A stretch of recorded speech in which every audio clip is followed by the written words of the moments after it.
ಕೋಲಾರ ಜಿಲ್ಲೆಯಲ್ಲಿ ಸಾಕಷ್ಟು ಕಾರ್ಯಕ್ರಮಗಳನ್ನು ಜಿಲ್ಲೆಯಲ್ಲಿ ನಾವು ನೋಡ್ತಾ ಇರ್ತೀವಿ. ಆದರೆ ಎಲ್ಲೂ ಒಕ್ಕಲುತನ ಮಾಡ್ತಕ್ಕಂಥವ್ರು ಅಂತಂದರೆ ರೈತಾಪಿ ವರ್ಗ, ಕೃಷಿ ಮಾಡ್ತಕ್ಕಂಥವ್ರು, ನಮ್ಮಗಳ ಬಗ್ಗೆ ಮಾತಾಡುವಂಥ ಯಾವುದೇ ಒಂದು ಪರಿಸ್ಥಿತಿ ಅಥವಾ ವೇದಿಕೆಗಳು ಸದ್ಯಕ್ಕೆ ಕೋಲಾರ ಜಿಲ್ಲೆಯಲ್ಲಿ ಇಲ್ಲದೇ ಇದೆ. ಈ ಒಂದು ಪರಿಸ್ಥಿತಿಯಲ್ಲಿ ನಾವು ಎಲ್ಲ ಪ್ರತಿ ತಾಲೂಕಲ್ಲಿ ಒಕ್ಕಲಿಗರ ಸಂಘಗಳಿದೆ. ಪಾಪ ಅವ್ರಿಗೆ ಒಂದು ಮಾರ್ಗದರ್ಶನ ಬೇಕಾಗುತ್ತೆ. ಈಗ ನಮ್ಮ KG ಕುಮಾರ್ ಅಂತವರು ಎಲ್ಲ ಬಹಳ ಜ್ಞಾನವಂತರು ಅಂಥವರೆಲ್ಲ ಬಂದು ಸಂಘಟನೆಗಳಿಗೆಲ್ಲ ಮಾರ್ಗದರ್ಶನ ಕೊಡಲಿಕ್ಕೆ, ಮತ್ತು ಈಗ ಜಾತಿ ಗಣತಿ ಏನು ಇವಾಗ ಬರ್ತಿದೆ ಕೇಂದ್ರ ಮತ್ತು ರಾಜ್ಯ ಸರ್ಕಾರಗಳು, ಇದರ ಅರಿವುಗಳನ್ನು ಮೂಡಿಸೋದಕ್ಕೆ, ಸೊ ಈಗೆಲ್ಲ ಪ್ರಯತ್ನ ಮಾಡಬೇಕಾದ್ರೆ ಪ್ರತಿ ತಾಲೂಕಿನಲ್ಲಿರ್ತಕ್ಕಂಥ ಸಂಘಟನೆಗಳಿಗೆ ಒಂದು ಅಟ್ಲೀಸ್ಟ್ ಅವ್ರಿಗೊಂದು ವೇದಿಕೆಗಳು, ಅವರನ್ನು ಮಾತಾಡಿಸುವಂಥ ವ್ಯವಸ್ಥೆಗಳಾಗಬೇಕು, ಒಬ್ರಿಗೊಬ್ರು ಪರಿಚಯ ಆಗಬೇಕು. ನಾವೆಲ್ಲ ರೈತಾಪಿ ವರ್ಗದಿಂದ ಬಂದಿರೋರು ಹೆಚ್ಚಾಗಿರೋದ್ರಿಂದ ಅವ್ರಿಗೆ ಕೃಷಿ ಬಿಟ್ಟರೆ ಬೇರೇನೂ ಗೊತ್ತಾಗೋದಿಲ್ಲ. KH ರಾಮಯ್ಯ ಅವರು ಕೂಡ ಅವಾಗ ಒಕ್ಕಲಿಗರ ಸಂಘ ಮಾಡಬೇಕಾದ್ರೆ ಇದನ್ನೇ ಮನಸ್ಸಿನಲ್ಲಿ ಇಟ್ಕೊಂಡಿದ್ರು. ಯಾಕಂದರೆ ರೈತಾಪಿ ವರ್ಗ ಇವು ಸ್ವಲ್ಪ ಚೆನ್ನಾಗಾಗಲಿ ಅಂತ ಸಂಘಟನೆನೆಲ್ಲ ಮಾಡಿ ಅವ್ರ ಮಕ್ಕಳಿಗೋಸ್ಕರ ಸಂಘಟನೆಗಳನ್ನ ಮಾಡಿದ್ರು. ಇವತ್ತು ನಮ್ಮ ರೈತಾಪಿ ವರ್ಗ ಒಕ್ಕಲುತನ ಏನಿದೆ, ಈ ಒಕ್ಕಲಿಗರ ಮಕ್ಕಳು ಅವ್ರ ಮುಂದಿನ ಭವಿಷ್ಯ ಏನಾಗುತ್ತೆ ಅದ್ರ ಬಗ್ಗೆ ನಮ್ಮ ಜಿಲ್ಲೆಯಲ್ಲಿ ಮಾತಾಡುವಂಥ ವ್ಯವಸ್ಥೆನೇ ಇವತ್ತು ಇಲ್ಲದೆ ಆಗೋದಿದೆ. ಈ ನಿಟ್ಟಿನಲ್ಲಿ ನಾವು ಒಕ್ಕಲಿಗರ ಪರ ಸಂಘ ಸಂಸ್ಥೆಗಳ ವೇದಿಕೆ ಏನು ಮಾಡಿದ್ದೀವಿ, ಕೋಲಾರ ಜಿಲ್ಲಾ ಒಕ್ಕಲಿಗರ ಸಂಘ ಸಂಸ್ಥೆಗಳ ವೇದಿಕೆ ಏನಿದೆ, ನಾವಿದರಲ್ಲಿ ಸಾಕಷ್ಟು ಮಾಲೂರಿಂದ ಸಂಘಟನೆಗಳಿರ್ಬೋದು, ಕೋಲಾರನಿಂದ ಇರ್ಬೋದು, ವೇಮಗಲ್ಲು, ನಂತರ ಶ್ರೀನಿವಾಸಪುರ, ಈಗ ಮುಳಬಾಗಿಲು, ಎಲ್ಲ ಕಡೆಯಿಂದನೂ ಸಾಕಷ್ಟು ಜನರ ಒಂದು ವಿಷಯಗಳನ್ನು, ಅವರ ಒಂದು ಅಹವಾಲುಗಳನ್ನು ಸ್ವೀಕರಿಸ್ಬಿಟ್ಟು ಏನೇನು ಅವಶ್ಯಕತೆ ಇದೆ, ನೆಕ್ಸ್ಟ್ ಜಿಲ್ಲೆಗೆ ಏನು ಮಾಡಬೇಕು, ನಂತರ ಮತ್ತೊಂದು ಉಲ್ಬಣ ಆಗುತ್ತೆ, ಇಲ್ಲೊಂದು ಸಮಸ್ಯೆ ಬರುತ್ತೆ. ಯಾರೋ ಕೇಳ್ತಾರೆ, ಮಾಧ್ಯಮದಲ್ಲೇ ಕೇಳ್ತಾರೆ, ಸರ್ ಇದು ನಿಮ್ದು ಆ ಸಂಘನ ಈ ಸಂಘನ, ಎಲ್ಲ ಸಂಘನೂ ಒಂದೇ, ಈಗ ಎಲ್ಲ ಸೇರಿದ್ರೆ ಒಕ್ಕಲಿಗರ ಸಂಘ ಅಷ್ಟೇ. ಇಲ್ಲಿ ಯಾರು ಬಂದು ಸಮುದಾಯದ ಜನರ ಜೊತೆ ಅವ್ರಿಗೋಸ್ಕರ ಒಂದಷ್ಟು ಸಮಯ ಕೊಡ್ತಾರೆ, ಅವರೇ ನಮ್ಮ ನಾಯಕರು ಅನ್ನೋದು ನಾವಿವತ್ತು ಮನವರಿಕೆ ಮಾಡಿಕೊಂಡು ಜಿಲ್ಲೆಯಲ್ಲಿ ಇವತ್ತು ಓಡಾಡಲಿಕ್ಕೆ ಶಕ್ತಿನೇ ನಮಗೆ ಕಾರಣ. ಸೊ ನಂತರ ನಮ್ಮ ಹಿರಿಯರು ಇದ್ದಾರೆ. ಈಗ ಉದಾಹರಣೆ ಜಿಲ್ಲಾ ಒಕ್ಕಲಿಗರ ಸಂಘ ಇದೆ, ಅವ್ರಿಗೆ ಪಾಪ ಸಮಯ ಕೊಡಲಿಕ್ಕೆ ಆಗೋದಿಲ್ಲ. ಅವ್ರ ಜಿಲ್ಲೆಯಲ್ಲೆಲ್ಲ ಕಡೆ ಓಡಾಡಿಕೊಂಡು ಅವರು ಎಷ್ಟು ಅಂತ ಸಮಯ ಕೊಡಲಿಕ್ಕಾಗುತ್ತೆ. ಸೊ ಆದ್ದರಿಂದ ಕೋಲಾರ ತಾಲೂಕು ಒಕ್ಕಲಿಗರ ಸಂಘ ಏನು ಒಂದು 3 ವರ್ಷಕ್ಕೆ ಮುಂಚೆ ಅನುಷ್ಠಾನ ಆಗಿತ್ತು, ಅದನ್ನು ನಮ್ಮ ಕೋಲಾರಲ್ಲಿ ನಮ್ಮ ಮಧುಕರ್ ಗೌಡ ಅವರು, ರಮೇಶ್ ಅವರು, ನಮ್ಮ ರವಿಗೌಡರು, ಈಗ ಎಲ್ಲರೂ ಇದನ್ನು ಮತ್ತೊಂದು ಹಂತಕ್ಕೆ ತಗೊಂಡು ಹೋಗಿ, ಅದರಲ್ಲಿ ನಾರಾಯಣಮ್ಮ ಅವರು ಅಂತ ಇದ್ದಾರೆ ಒಕ್ಕಲೇರಿಯಲ್ಲಿ, ನಮ್ಮ ಚಿದಾನಂದ ಗೌಡರು ಅಂತ ಇದ್ದಾರೆ. ಇವರೆಲ್ಲ ನಮ್ಮ ಚಿದಾನಂದ ಗೌಡರು ಸಾಕಷ್ಟು ವರ್ಷಗಳಿಂದ ಈ ಜಿಲ್ಲಾ ಒಕ್ಕಲಿಗರ ಸಂಘ, ತಾಲೂಕು ಒಕ್ಕಲಿಗರ ಸಂಘ ಈ ಜಿಲ್ಲೆಯಲ್ಲಿ ಸಾಕಷ್ಟು ಒಕ್ಕಲಿಗರ ಪರ ಕಾರ್ಯಕ್ರಮಗಳನ್ನು ನೋಡ್ತಾ ಬಂದಿರ್ತಕ್ಕಂಥವ್ರು. ಅವ್ರದ್ದೇ ಆದ ವಿಧಾನದಲ್ಲಿ ಹೇಳ್ತಾರೆ, ನಮ್ಮ ಮಾರ್ಗದರ್ಶನ ಕೊಟ್ಟು ಹೀಗೆ ಮಾಡಬೇಕು ಅಂತೆಲ್ಲ ಹೇಳಲಾಗಿ. ಸೊ ನಾನು ಒಂದು ಪ್ರಶ್ನೆನ ನೇರವಾಗಿ ಹೇಳ್ತೀನಿ, ದಯವಿಟ್ಟು ರಾಜಕೀಯ ಮಾಡಿ, ನೀವು ವಿದ್ಯಾಭ್ಯಾಸ ಮಾಡಿ, ಮನೆ ಕಟ್ಟಿ, ಎಲ್ಲರೂ ಚೆನ್ನಾಗಿರಿ, ಆದರೆ ನಿಮ್ಮ ಮರ್ಯಾದೆ ಅನ್ನೋದು ನಿಮ್ಮ ಸಂಪ್ರದಾಯದಲ್ಲಿ ಅಡಗಿರುತ್ತೆ. ಆ ಸಂಪ್ರದಾಯಕ್ಕೆ ಇರ್ತಕ್ಕಂಥ ಮೌಲ್ಯಗಳನ್ನು ನೀವು ಕಳ್ಕೊಂಡ್ರೆ ನಾಳೆ ದಿನ ನಿಮ್ಮ ಮುಂದಿನ ಮಕ್ಕಳ ಭವಿಷ್ಯಕ್ಕೆ ನೀವೇನಾದರೂ ಕೊಡಬೇಕು ಅಂತಿದ್ರೆ ಏನು ಇರೋದಿಲ್ಲ. ಅದು ಉಳಿಬೇಕಾದ್ರೆ ಇವತ್ತು ಪ್ರತಿಯೊಂದು ಸಂಘಟಕರು ಏನಿದ್ದಾರೆ, ಸಂಘಟನೆಗಳೇನಿದೆ, ಇವೆಲ್ಲವನ್ನೂ ಒಂದು ವಿಷಯವ್ಯಾಪ್ತಿಗೆ ತಗೊಬೇಕು. ನಂತರ ನಾವು ನಾಯಕರು ಅಂತ ಯಾರು ನಮ್ಮನ್ನು ಹೇಳ್ಕೊಂಡು ನಾವು ಒಕ್ಕಲಿಗರ ಸಂಘಕ್ಕೆ ನಾವು ಬೆನ್ನೆಲುಬಾಗಿರ್ತೀವಿ ಅಂತ ಹೇಳ್ಕೊಂಡು ಎಷ್ಟು ಜನ ನಾವು ಇವತ್ತು ಜಿಲ್ಲೆಯಿಂದ ಲೀಡರ್ಸ್ನ ಮಾಡಿದ್ದೀವಿ. BJPಯಲ್ಲಿದ್ದಾರೆ, ಕಾಂಗ್ರೆಸ್ಸಲ್ಲಿದ್ದಾರೆ, ಪಕ್ಷೇತರ ಇದ್ದಾರೆ, JDS ಅಲ್ಲಿದ್ದಾರೆ. ಇವರೆಲ್ಲರಿಗೂ ನಾವು ಇಲ್ಲಿ ಮಾರ್ಗದರ್ಶನ ಕೊಡಲಿಕ್ಕೆ ಒಂದು ವ್ಯವಸ್ಥೆ ಆಗಬೇಕು. ಪಾಪ ಅವ್ರಿಗೆಲ್ಲ ಸಮಯ ಇರೋದಿಲ್ಲ, ಅವರು ವಿಶ್ವಮಾನವರ್ತರ ಎಲ್ಲ ಕಡೆ ಓಡಾಡ್ತಿರ್ತಾರೆ. ಅವ್ರಿಗೆ ಮಾರ್ಗದರ್ಶನ ಹೇಳೋಂಥವ್ರು ಇರಬೇಕು, ಅವ್ರ ಕೈಗೂ ಸಿಗೋದಿಲ್ಲ, ಅವರು ಬ್ಯುಸಿ ಇರ್ತಾರೆ.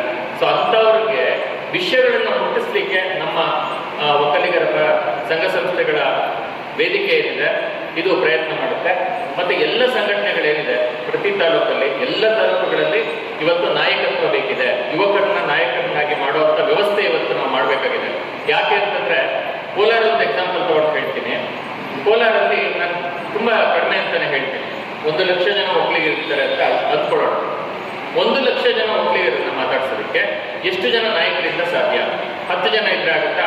50 ಜನ ಇದ್ರೆ ಆಗುತ್ತಾ?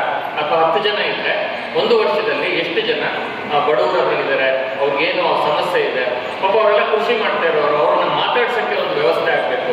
ಇದನ್ನ ಮಾಡಬೇಕಾದ್ರೆ ಒಂದು ಕೋಲಾರ ತಾಲೂಕಿಗೆ ಎಷ್ಟು ಜನ ನಾಯಕರು ಹುಟ್ಟಾಕಬೇಕಿದೆ. ಈ ಕೆಲಸವನ್ನ ಕೋಲಾರ ತಾಲೂಕು ಒಕ್ಕಲಿಗರ ಸಂಘ ಹಿನ್ನೆಲೆ ಮಾಡುವಂಥ ವ್ಯವಸ್ಥೆನ ನಾವೆಲ್ಲ ಮಾಡ್ತೀವಿ. ಇದನ್ನೆಲ್ಲ ಮಾನಿಟರ್ ಮಾಡೋದು ನಂತರ ಜಿಲ್ಲಾ ಸಂಘ ಇದೆ, KV ಶಂಕರಪ್ಪನವರು ಇದ್ದಾರೆ, ಅವರೇ ಇದನ್ನೆಲ್ಲ ಉಸ್ತುವಾರಿ ಮಾಡ್ತಾರೆ, ಗಮನಿಸ್ತಾರೆ. ಅವ್ರು ಇದನ್ನೆಲ್ಲ ಗಮನಿಸಿ ಅವ್ರು ಬ್ಯುಸಿ ಇರ್ತಾರೆ, ಬರ್ಲಿಕ್ಕಾಗಲ್ಲ. ಬಟ್ ಆದರೆ ಅವರೆಲ್ಲೋ ಒಂದು ಫೋನಲ್ಲಿ ಕೂಡ ನಾವು ಹೇಳ್ಬೋದು, ಅವರು ನಮಗೆಲ್ಲ ಸಪೋರ್ಟ್ ಮಾಡ್ತಾರೆ. ಸೊ ನಾವು ಕೆಲಸನೇ ಮಾಡದೇ ಇದ್ದಾಗ ನಾವು 24 ವರ್ಷ ನಾವು ಎಲ್ಲರೂ ಕೇಳಿ ಮಾಡೋಕ್ಕಾಗೋದಿಲ್ಲ. ನಮ್ಗೆ ಏನಕ್ಕೆ ಇಷ್ಟೆಲ್ಲ ಶಕ್ತಿ ಕೊಟ್ಟಿದ್ದಾರೆ ಅಂತಂದರೆ ನೀವು ಮಾತಾಡಿ, ಈಗ ನೀವು ಮಾತಾಡ್ತಿರ್ತಾರೆ ನಮ್ಮ ನಾಯಕತ್ವಗಳು ಗೊತ್ತಾಗುತ್ತೆ. ಸೊ ಆದ್ದರಿಂದ ಪ್ರತಿ ತಾಲೂಕುಗಳಲ್ಲಿ ನಾಯಕತ್ವಗಳ ಒಂದು ಇಂಪಾರ್ಟೆನ್ಸ್ ಏನಿದೆ ಅದು ಗೊತ್ತಾಗಬೇಕು. ಮತ್ತು ಅದೇ ರೀತಿ ಕಾಂಗ್ರೆಸ್ಸು, BJP, JDS ಯಾವುದೇ ಪಕ್ಷ ಇರ್ಬೋದು, ನಂದೊಂದು ರಿಕ್ವೆಸ್ಟು, ದಯವಿಟ್ಟು ನಾವು ಗಮನಿಸ್ತಾ ಇದ್ದೀವಿ, ಒಂದು 10 ವರ್ಷ 20 ವರ್ಷ ಹೋದರೂ ಸಮುದಾಯದಿಂದ, ಒಕ್ಕಲಿಗರ ಸಮುದಾಯದಿಂದ ಇಂಥವ್ರನ್ನ ಲೀಡರ್ ಅಂತ ನೀವು ಹೇಳ್ತಾ ಇದ್ದೀರಾ. ಸೊ ಇದು ದಯವಿಟ್ಟು ಯೋಚನೆ ಮಾಡಿ. 10 ವರ್ಷ 20 ವರ್ಷ ನಾವು ಅವ್ರಿಗೆ ಸಪೋರ್ಟ್ ಮಾಡಿರ್ತೀವಿ, ಯುವಕರಿಗೆ ಅವ್ರ ಮನ್ನಣೆ ಕೊಡಲಿ. ನಾವೆಲ್ಲ ಯೂತ್ಸ್ಗೆ ಸಪೋರ್ಟ್ ಮಾಡ್ತೀವಿ, ಯಾಕಂದ್ರೆ ಅವ್ರು ಓಡಾಡ್ಲಿಕ್ಕೆ ಅನುಕೂಲ ಇರುತ್ತೆ. ಮತ್ತೆ ಅಲ್ಲಿ ಹಳ್ಳಿ ವ್ಯವಸ್ಥೆ ಏನಿರುತ್ತೆ ಅಂತ ಅವ್ರು ಗೊತ್ತಿರುತ್ತೆ. ಆ ಹಳ್ಳಿ ಪ್ರಾಂತ್ಯಗಳಲ್ಲಿ ಓಡಾಡಿರ್ತಾರೋ, ಒಕ್ಕಲ್ತನದ ಬಗ್ಗೆ ಅರಿವಿರೋಂಥವ್ರು, ಅದ್ರ ಬಗ್ಗೆ ಕನ್ಸರ್ನ್ ಇರೋಂಥವ್ರು, ಅಂಥವ್ರನ್ನ ಪ್ರತಿ ಹೋಬಳಿಗಳಲ್ಲಿ, ಅದು ತಾಲೂಕ್ ಪಂಚಾಯತಿ ಎಲೆಕ್ಷನ್ ಇರ್ಬೋದು, ಜಿಲ್ಲಾ ಪಂಚಾಯತಿ ಇರ್ಬೋದು, MLA ಎಲೆಕ್ಷನ್ ಇರ್ಬೋದು, ಕ್ಯಾಂಡಿಡೇಟ್ಗಳನ್ನ ಯಾವುದೇ ತಾಲೂಕಲ್ಲಿ ಕೊಡಬೇಕಾದ್ರೆ ಒಂದಷ್ಟು ನಾಯಕತ್ವವನ್ನು ಇನ್ನೊಬ್ರು ಕೊಡುವಂಥ ವ್ಯವಸ್ಥೆ ಆಗಬೇಕು. ಇವತ್ತೇನಾಗಿದೆ, ನಾಯಕತ್ವ ಅನ್ನೋದು ಒಂದು ಆಲದ ಮರದ ಥರ ಹಾಕೊಂಡು ಅದು ಬೀಳೋವರೆಗೂ ಕಾತ್ಕೊಂಡಿದ್ರೆ ತಲೆಮಾರಿಗೆ ಹೋಗ್ಬಿಟ್ಟಿರುತ್ತೆ. ಡೆವಲಪ್ಮೆಂಟ್ಸ್ ಅನ್ನೋದು ಆಗೋದಿಲ್ಲ. ಪಾಪ ಅವರು ಒಬ್ಬ ನಾಯಕರು ಎಷ್ಟು ಜನ ಮಾತಾಡಲಿಕ್ಕಾಗುತ್ತೆ. ಅವರ ಯೂತ್ಸನ್ನು ಬೆಳೆಸುವಂಥ ವಾತಾವರಣ ಕ್ರಿಯೇಟ್ ಮಾಡಬೇಕು. ಅವರಿಗೆ ಮನವರಿಕೆ ಮಾಡಿಕೊಡುವಂಥ ವೇದಿಕೆಗಳು ನಮ್ಮ ಕೋಲಾರ ಜಿಲ್ಲೆಯಾದ್ಯಂತ ಇವತ್ತು ಆಗಬೇಕಾಗಿದೆ. ಇದಾಗದೇ ಇದ್ದ ಪಕ್ಷದಲ್ಲಿ ನಾವು ಏನು ಮಾಡ್ಬೋದು, ನಾವು ನೆಕ್ಸ್ಟ್ ಸ್ಟೆಪ್ಪಲ್ಲಿ ನಮ್ಮ ಮುಂಬರುವಂಥ ಪೀಳಿಗೆಗಳಿಗೆ ನಾವು ಏನೂ ಮಾಡ್ಲಿಕ್ಕೆ ಆಗೋದಿಲ್ಲ ಅನ್ನೋದು ಒಂದ್ಸತಿ ಎಲ್ಲರೂ ಯೋಚನೆ ಮಾಡಬೇಕು. ಈಗ ಉದಾಹರಣೆಗೆ ನೀವೇ ನೋಡಿರ್ತೀರಾ, ಒಂದು MLA ಕ್ಯಾಂಡಿಡೇಟ್ ಅಂದರೆ ಪ್ರತಿ ಸತಿ ಗೆದ್ರು ಸೋತ್ರೆ ಅವರೇ ಕ್ಯಾಂಡಿಡೇಟ್. ಇವ್ರು ಗೆದ್ರೆ MLA, ಎಷ್ಟು ವರ್ಷ MLA ಆಗಬೇಕು? ಪಾಪ್ಯುಲೇಷನ್ ಎಷ್ಟಿದೆ ನಮ್ಮ ಸಮುದಾಯದಲ್ಲಿ? ಕನಿಷ್ಠ ಪಾಪ್ಯುಲೇಷನ್ ಎಷ್ಟು ಜನರಿಗೆ ಅವಕಾಶ ಮಾಡಬೇಕು. ಈಗ ಒಬ್ಬ ನಾಯಕ ಅಂದರೆ ಯಾರು? ತನ್ನ ಹಿಂದೆ ಇರೋರಿಗೆ ಅವಕಾಶಗಳನ್ನು ಕಲ್ಪಿಸಿ, ನನಗೂ ವಯಸ್ಸಾಯ್ತಪ್ಪ ಅಂದರೆ ಅವ್ರ ಮಕ್ಕಳನ್ನೆಲ್ಲ ಅವ್ರು ನೋಡೋದು, ಸಮಾಜ ನೋಡಬೇಕು, ಸಮಾಜದಲ್ಲಿ ಸಮುದಾಯ ನೋಡಬೇಕು. ಒಕ್ಕಲಿಗರು ಅಂತಂದರೆ ಇವತ್ತು ಜಾತ್ಯತೀತವಾಗಿ, ಜಾತೀಯತೆ ಇಲ್ಲದೆ ಅನ್ನ ಬೆಳ್ಕೊಡುವಂಥ ಜನ. ಅಂಥವರಲ್ಲಿ ನಾಯಕತ್ವಗಳನ್ನ ಇವತ್ತು ನಾವು ಬೆಳೆಸದೇ ಇದ್ರೆ ಹೇಗೆ ಅಂತ ಇವತ್ತು ಪ್ರತಿ ಮನೆಯಲ್ಲಿರ್ತಕ್ಕಂಥ, ಏನು ಆಫೀಸ್ಗಳಿಗೆ ಹೋಗ್ತೀರಾ, ಕೆಲಸ ಮಾಡ್ತೀರಾ, ನೀವೆಲ್ಲ ನಿಮ್ಮ ಮಕ್ಕಳು ಆಫೀಸರ್ಸೇ ಆಗ್ತಾರೆ ಅಂತ ಗ್ಯಾರಂಟಿ ಇಲ್ಲ. ಯಾಕಂದ್ರೆ ಎಂಪ್ಲಾಯ್ಮೆಂಟ್ ಇಲ್ಲ. ನಾಳೆ ಅವರು ಜಾಬ್ಲೆಸ್ ಆಗ್ಬೋದು ಅಥವಾ ಇನ್ನೂ ತುಂಬ ಚೆನ್ನಾಗಿರ್ಬೋದು. ನಿಮ್ಮನ್ನ ಕಾಪಾಡೋದು, ನಿಮ್ಮನ್ನ ಅರ್ಥ ಮಾಡ್ಕೊಂಡಿರ್ತಕ್ಕಂಥ, ನಿಮ್ಮ ಸಂಪ್ರದಾಯಗಳಿಗೆ ಹೊಂದ್ಕೊಳ್ಳುವಂಥ ಜನ. ಇವತ್ತು ಅವ್ರನ್ನೇ ನಿಮ್ಮ ನಾಯಕರಾಗಿ ಆಗಲಿಕ್ಕೆ ನೀವು ಅವಕಾಶಗಳನ್ನ ಕೊಟ್ಟಿಲ್ಲ ಅಂತಂದ್ರೆ ಇದು ಹೇಗೆ? ನಾನು ಆದ್ರಿಂದ ಪ್ರತಿ ಪಕ್ಷದ, ಯಾವುದೇ ಒಂದು ರಾಜ್ಯ ಪಕ್ಷ, ರಾಷ್ಟ್ರ ಪಕ್ಷಗಳಿಗೆ ನಾವು ನಮ್ಮ ಕೋಲಾರ ಒಕ್ಕಲಿಗರ ಪರ ಸಂಘ ಸಂಸ್ಥೆಗಳ ಒಕ್ಕೂಟ ಏನಿದೆ, ಲೆಟರ್ನ ಬರೀತೀವಿ. ಪ್ರತಿ ತಾಲೂಕಿನಲ್ಲಿ ನಾಯಕತ್ವಗಳನ್ನ, ಈಗಿರೋ ನಾಯಕರ ಮುಖಾಂತರನೇ ಲೆಟರ್ಸ್ ಕೊಡ್ತೀವಿ. ನಾನು ಕೇಳ್ತೀನಿ, ಈಗಿರೋ ನಾಯಕರನ್ನ ಪರ್ಸನಲ್ಲಾಗೆ, ಪಬ್ಲಿಕ್ಕಾಗೆ ಕೇಳ್ತೀನಿ, ದಯಮಾಡಿ ನಿಮಗೆ ನಿಮ್ಮ ಸಮುದಾಯದ ಯುವಕರನ್ನ ಬೆಳೆಸೋಕೆ ನಿಮಗೆ ಮನಸ್ಸಿದೆಯೋ ಇಲ್ಲ ಸ್ವಾಮಿ ಹೇಳಿ ಅಂತ ಕೇಳ್ತೀನಿ. ಅವರು ನಮ್ಮ ಬ್ರದರ್ಸೇ, ಅವರು ನಮ್ಮ ಸಿಸ್ಟರ್ಸೇ, ಪ್ರೀತಿಯಿಂದ ಕೇಳೋಣ, ಅವ್ರಿಗೆ ಮನವರಿಕೆ ಮಾಡ್ಕೊಳ್ಳೋಣ. ಪಾಪ ಅವ್ರಿಗೆ ಗೊತ್ತಾಗಿಲ್ಲ ನಾವೆಷ್ಟು ಪಾಪ್ಯುಲೇಷನ್ ಎಷ್ಟಾಗಿದೆ, ಎಷ್ಟು ಜನ ಅನ್ಎಂಪ್ಲಾಯ್ಡ್ಸ್ ಇದ್ದಾರೆ, ರೈತರ ಮಕ್ಕಳು ಎಷ್ಟು ಜನ ಇದ್ದಾರೆ, ಈ ಹಳ್ಳಿ ಏನಾಗಿದೆ, ಇಲ್ಲಿ ನಮ್ಮ ಸಮುದಾಯ ಏನಾಗಿದೆ, ಇದನ್ನೆಲ್ಲ ಚರ್ಚೆ ಮಾಡಲಿಕ್ಕೆ ನಾವು ಹೋಗ್ತಾ ಇರೋದು ನಮ್ಮ ತಪ್ಪು. ಸೊ ಆದ್ರಿಂದ ಈ ವಿಷಯಗಳನ್ನೆಲ್ಲ ತಲುಪಿಸದೇ ಇರುವಂಥ ತಪ್ಪು ಏನು ನಡೆದಿದೆ ಇಷ್ಟು ವರ್ಷ, ಆ ತಲುಪಿಸುವಂಥ ವ್ಯವಸ್ಥೆನ ಇವತ್ತು ಕೋಲಾರ ಜಿಲ್ಲಾ ಒಕ್ಕಲಿಗರ ಪರ ಸಂಘ ಸಂಸ್ಥೆಗಳ ಒಕ್ಕೂಟದಿಂದ ನಾವು ಮಾಡ್ತೀವಿ. ಎಲ್ಲ ಸಂಘಟನೆಗಳನ್ನು ಒಮ್ಮತಕ್ಕೆ ತಗೊಂಡು ನಾವು ಪ್ರೀತಿಯಿಂದ ರಿಕ್ವೆಸ್ಟ್ ಮಾಡ್ತೀವಿ, ಸಂಘಟನೆನ ಬೆಳೆಸೋಣ. 2 ಮಾತನ್ನ ಹೇಳಿ ನನ್ನ ಮಾತು ಮುಗಿಸ್ತಾ ಇದ್ದೀನಿ. ಜೈ ಹಿಂದ್, ಜೈ ಗೋವಿಂದ.